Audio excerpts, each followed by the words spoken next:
Ce que nous voulons faire à Davos cette année, c'est d'appuyer sur le bouton Reset.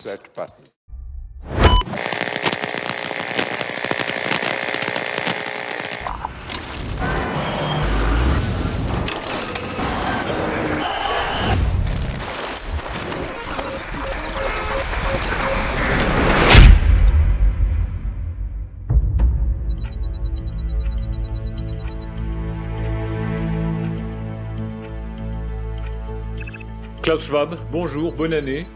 Merci bien. C'est toujours un plaisir de discuter avec vous l'état du monde. Merci d'être là. Vous êtes une des voix les plus écoutées sur la scène internationale. Chaque année, vous ouvrez l'année avec le Forum de Davos. Bonjour Klaus, bonjour professeur Schwab. Je suis très heureux aussi de vous retrouver. Écoutez, moi je voudrais faire le lien entre peut-être le monde d'aujourd'hui et le monde d'après. C'est tout à fait clair pour moi.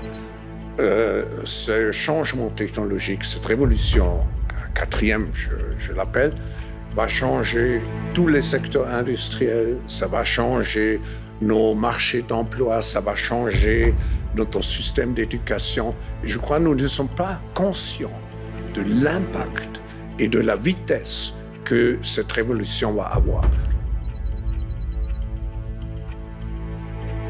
La pandémie de Covid a conduit à une attention accrue portée à la puissance des données médicales, en particulier les passeports vaccinaux. Ces passeports servent par nature de forme d'identité numérique.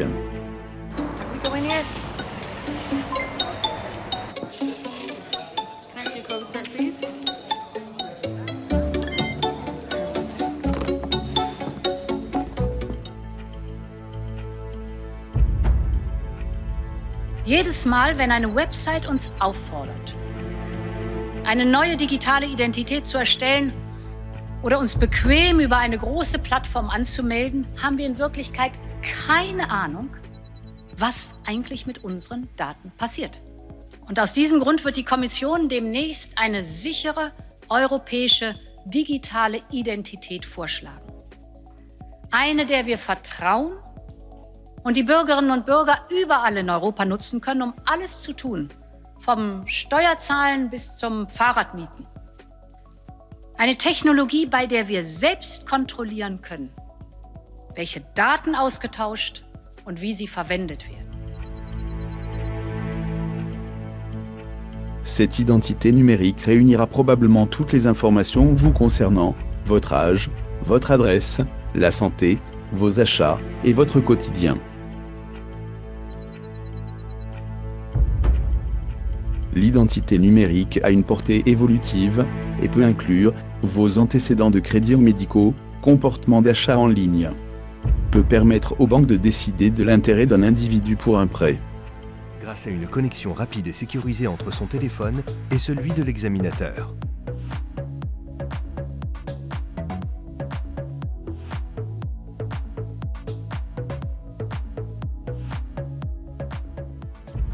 Ce qui est clair dans ce nouveau monde, on doit accepter une transparence, et je dirais même une transparence totale. Le système bancaire, le secret bancaire, tout va être transparent.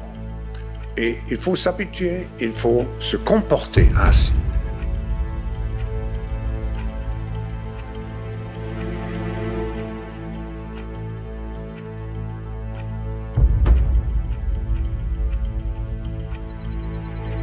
Les évolutions des solutions d'identité numérique et leur utilité. Niveau suivant d'intermédiaires de données, intégrés dans le corps, les appareils, les maisons, les villes, etc.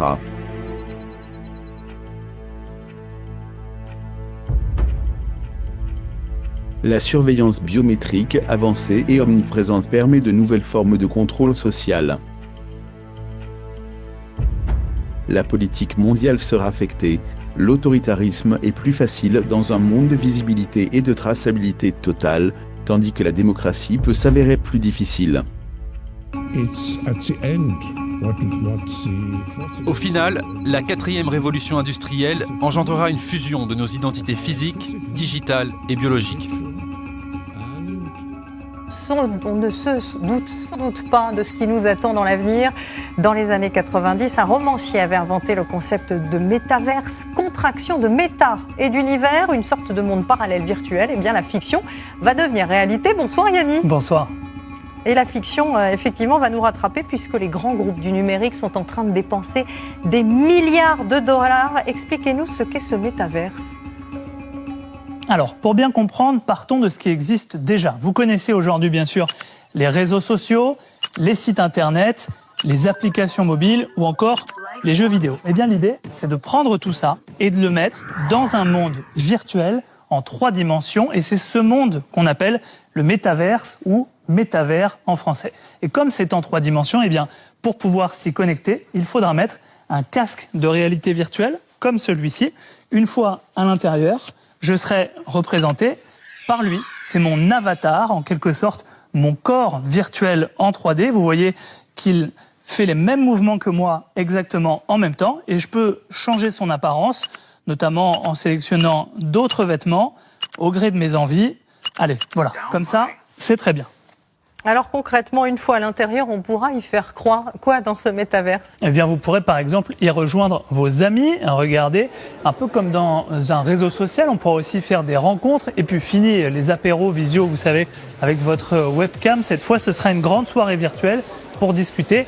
C'est moins chaleureux, certes, que dans la vraie vie, mais ça ouvrira des possibilités infinies en termes de lieux et d'activités. En parlant d'activités, dans ce monde virtuel, on pourra bien sûr jouer aux jeux vidéo en direct, en réalité virtuelle, en affrontant des personnes du monde entier en direct chez elles. Et puis, le métavers, ce ne sera pas seulement pour s'amuser. Regardez à quoi pourrait ressembler une réunion de travail dans le futur.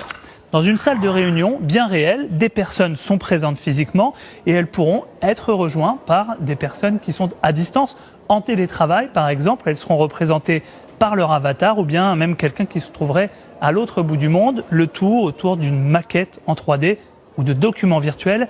Ce métavers, ce monde virtuel devrait voir le jour d'ici quelques années.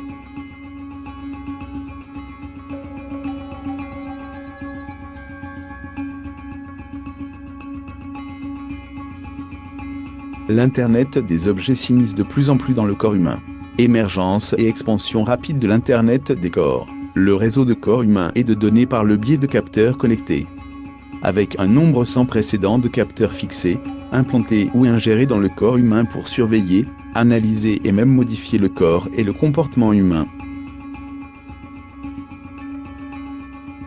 Microsoft a déposé en 2019 un brevet sur un système de crypto-monnaie utilisant des données d'activité corporelle.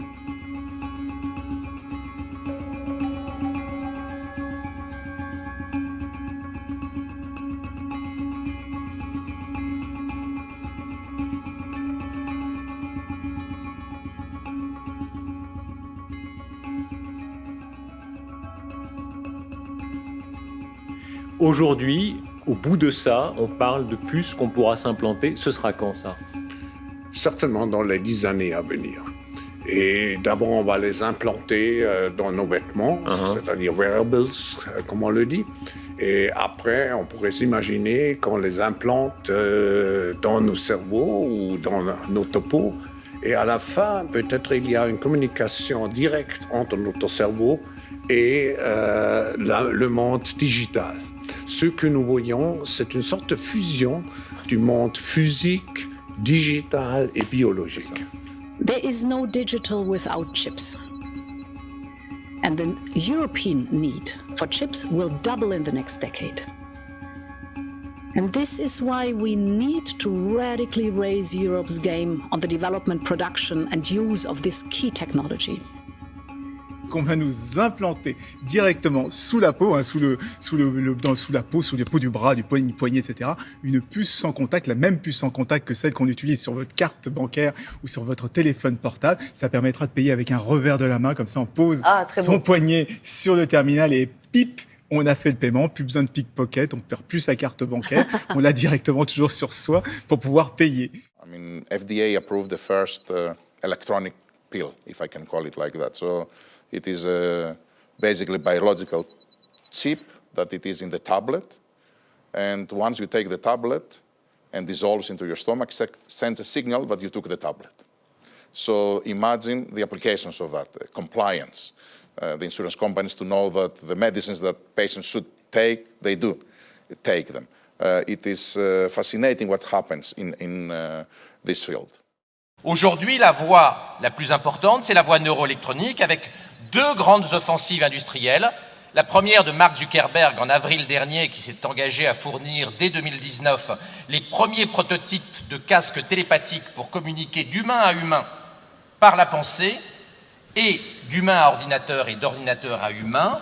Et Mark Zuckerberg, le propriétaire de Facebook, s'est engagé à ce que le débit soit 5 fois plus élevé que le débit de communication humaine traditionnelle. Et puis la deuxième voie, qui est un petit peu plus transgressive, un petit peu plus bouleversante pour les judéo-chrétiens traditionnels que nous sommes, c'est la voie d'Elon Musk avec sa société Neuralink, qui est en train de développer une gamme de microprocesseurs miniatures destinés à s'enrouler autour de nos 86 milliards de neurones pour augmenter notre mémoire et notre quotient intellectuel, de manière, explique-t-il, à nous permettre de lutter contre l'hégémonie de l'intelligence artificielle dans les décennies qui viennent.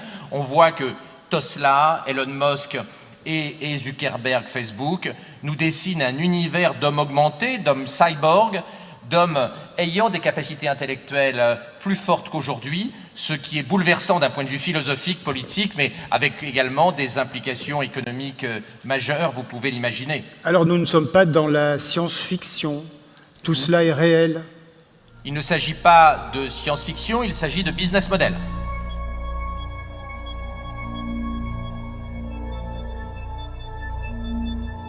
L'Institut Bergman, un groupe de réflexion sur les futurs systèmes de gouvernance, dont aussi sur les transformations de l'humain avec l'intelligence artificielle et les biotechnologies.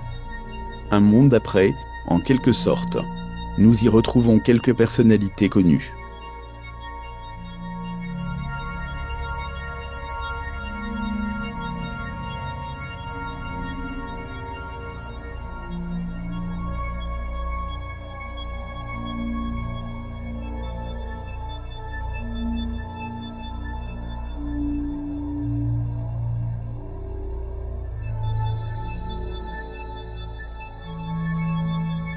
Et les nouvelles technologies repoussent sans cesse les limites. Bonsoir Thomas. Bonsoir Anne-Claire. Alors vous allez nous parler d'un concept qu'on a encore du mal à imaginer. Bientôt, on pourra communiquer avec nos objets connectés rien que par la pensée, par le cerveau. Oui Anne-Claire, parce qu'aujourd'hui, on sait lire dans notre cerveau. Ce que vous allez voir s'afficher devant vous, c'est la dernière innovation d'une start-up française. Ce bandeau va se placer à l'arrière de votre crâne et il va être capable de décoder les impulsions électriques émises par votre cerveau. Et il va pouvoir vous permettre de contrôler des objets connectés comme un smartphone ou une tablette. Sans les mains, vous allez pouvoir ouvrir une application, écrire un message et l'envoyer à une personne par la simple force de votre pensée. Tous les géants du web travaillent sur cette technologie. Facebook, par exemple, promet bientôt de pouvoir taper 100 mots à la minute directement à partir de votre cerveau. Mais se balader toute la journée avec un bandeau sur la tête, ce n'est pas vraiment très pratique. Une solution invisible pourrait bientôt voir le jour, puisqu'Elon Musk, le patron de Tesla, a mis 100 millions d'euros sur la table pour développer ce type d'électrode 2 fois plus fine qu'un cheveu. La voilà, et on va pouvoir les implanter directement sur le cortex à l'intérieur de votre boîte crânienne, et ce afin de pouvoir parfaitement cartographier votre activité cérébrale. Et à quoi est-ce que tout ça va bien pouvoir servir ? Eh bien, l'armée américaine, Anne-Claire, suit de très près cette technologie. Elle imagine déjà un système où une personne puisse contrôler par la pensée et à distance une dizaine de drones en même temps, et ce depuis une base arrière, mais également depuis le terrain au cœur des opérations militaires. Et cette technologie, elle pourrait également bouleverser votre quotidien. Imaginez un open space totalement silencieux, avec chaque salarié avec un implant, et tout le monde va communiquer, parler sans bruit via la pensée. Alors attention, parce qu'avoir un système électronique à l'intérieur de notre cerveau, c'est aussi laisser la possibilité à des gens mal intentionnés de le pirater et de connaître vos envies et vos besoins. Pas sûr que tout le monde soit prêt à prendre ce risque. Graphene Flagship, une initiative de recherche scientifique financée par l'Union européenne. Leurs travaux portent sur le développement des technologies à base de graphène sur des objets et sur les humains. Dans le cerveau pour enregistrer et stimuler les signaux neuronaux pour gérer les maladies neuronales. dans les rétines pour fournir une vision artificielle. Des biocapteurs pour détecter des concentrations ultra faibles de molécules d'ADN cancéreuses. Des systèmes d'administration ciblée de médicaments.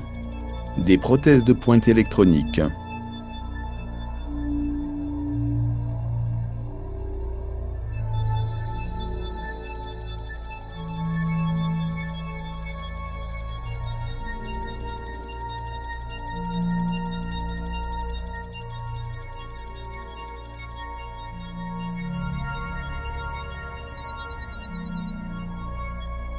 Graphenea, une autre entreprise privée travaille sur un transistor à effet de champ en graphène pour détecter pratiquement n'importe quel biomarqueur, et pour être utilisé pour tester le Covid, le MERS, le Zika et même la grippe ordinaire. Graphi lui travaille sur un test N-Pass Covid connecté à une application pour smartphone qui interprète les résultats.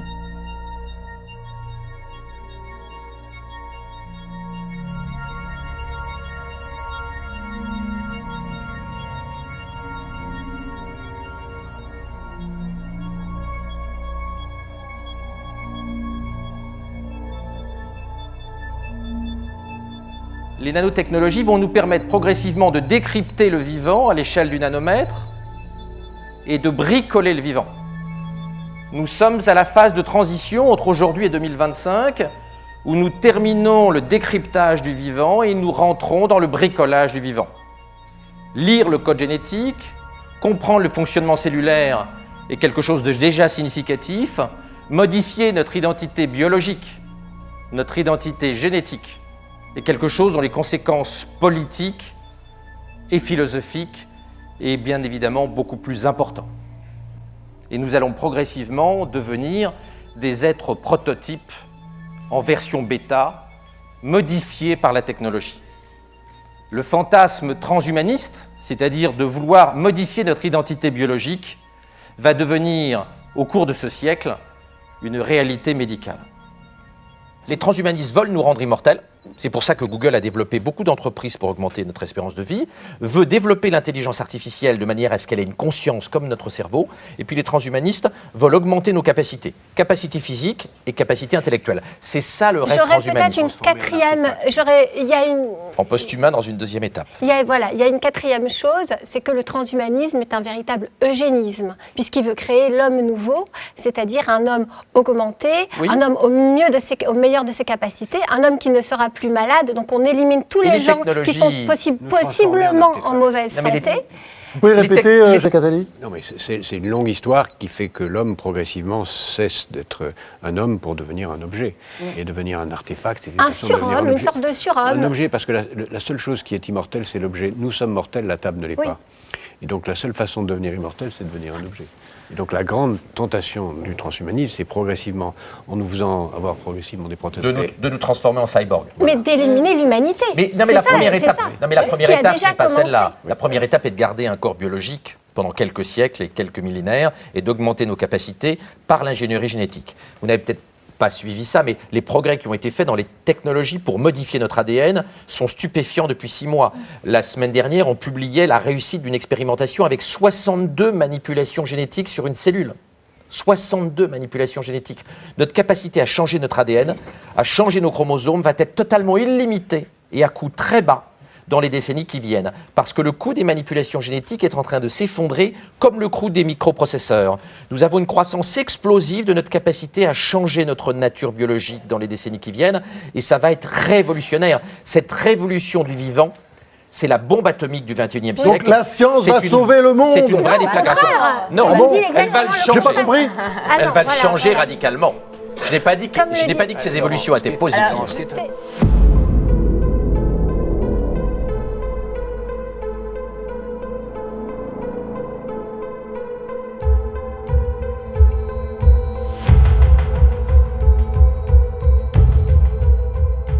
Derrière une anomalie d'un séquençage d'embryon, on peut faire un avortement, mais on va, à partir de 2018-2020, pouvoir faire une thérapie génique sur l'embryon, c'est-à-dire modifier l'ADN du bébé.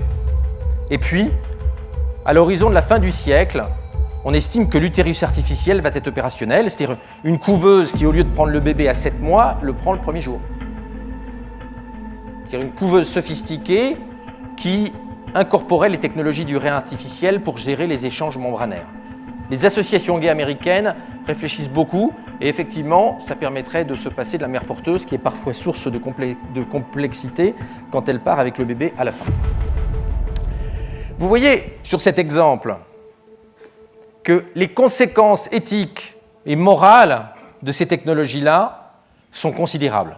Vous avez les robots personnalisés et j'ai vu que M. Zuckerberg a prédit qu'à la fin de l'année, il va avoir son robot, son butler personnalisé qui est à sa disposition. Donc, comme dans Downton Abbey, on aura son butler personnel, son serviteur, son esclave. Oui, mais il y a une différence. C'est un serviteur qui, avec l'intelligence artificielle, apprend et qui n'est pas seulement votre assistant pour des travaux manuels, qui peut vraiment être un partenaire intellectuel. I can visit with people and brighten their day with social stimulation, entertain and help guide exercise, but also can do talk therapy.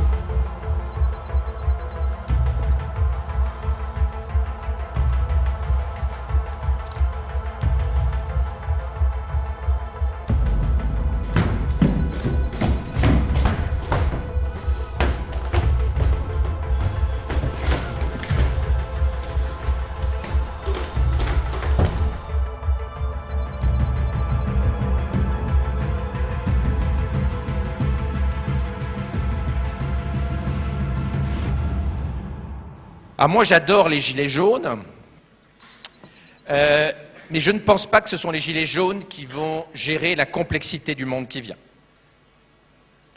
Je suis un horrible élitiste. Je pense que le monde complexe de demain ne peut être géré que par des intellectuels.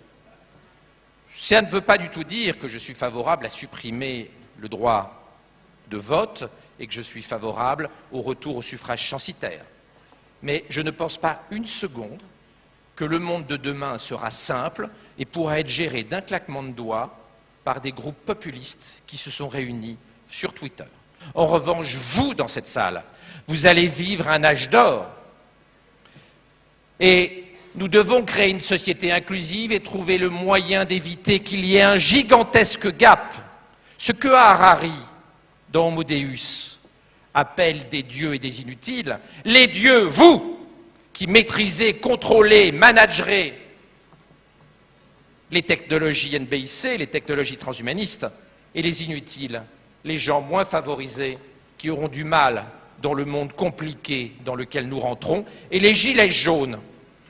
C'est la première manifestation de ce gap intellectuel insupportable que nous sommes en train de créer entre les winners, les dieux d'Harari, et les losers, les inutiles d'Harari. Et je reprends les termes d'Harari, non pas pour m'en féliciter, mais pour alerter tout le monde sur le fait que la crise des Gilets jaunes n'est pas un épiphénomène, elle est là pour 100 ans. Et c'est vous qui la résolverez.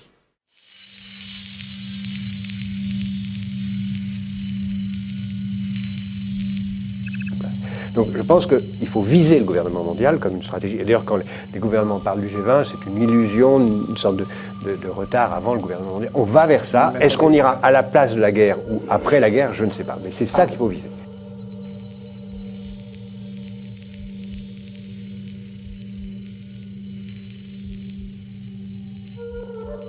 En 2009, Jacques Attali, dans un blog de l'Express, essaie de tirer les leçons de l'épidémie de grippe H1N1 et de la crise économique, afin de se préparer à une prochaine crise, en mettant en place une police mondiale, un stockage mondial, une fiscalité mondiale, et les bases d'un véritable gouvernement mondial.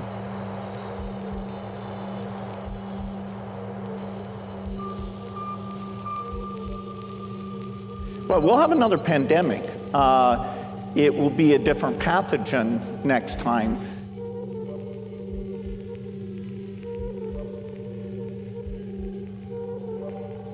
Un traité international sur la prévention des pandémies et la préparation à celles-ci.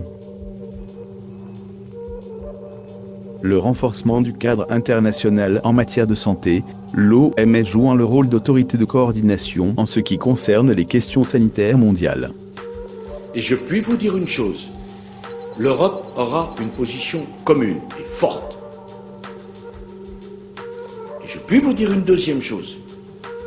Nous n'accepterons pas un sommet qui ne décidera pas. Et je puis vous dire une troisième chose. On ira ensemble vers ce nouvel ordre mondial. Et personne, je dis bien personne, ne pourra s'y opposer. Car à travers le monde, les forces au service du changement sont considérablement plus fortes que les conservatismes et les immobilismes.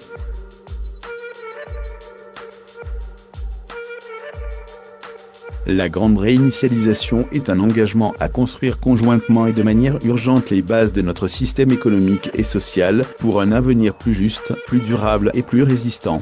Elle exige un nouveau contrat social. La Covid-19 a accéléré notre transition vers l'ère de la 4e révolution industrielle.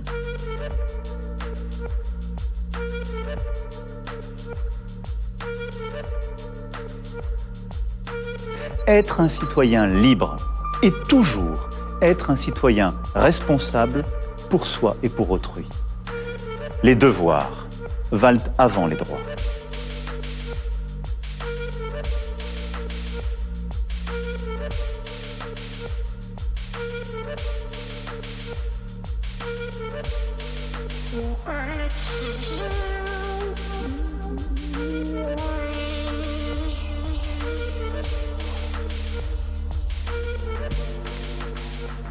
Selon Emmanuel Macron, le monde traverse une crise profonde de l'ordre libéral qui est une crise d'efficacité et de principe et engendre l'émergence d'une nouvelle instabilité du monde. Face à ce constat, il faut bâtir un nouvel ordre mondial, des garanties internationales plus robustes, grâce à une meilleure gouvernance mondiale.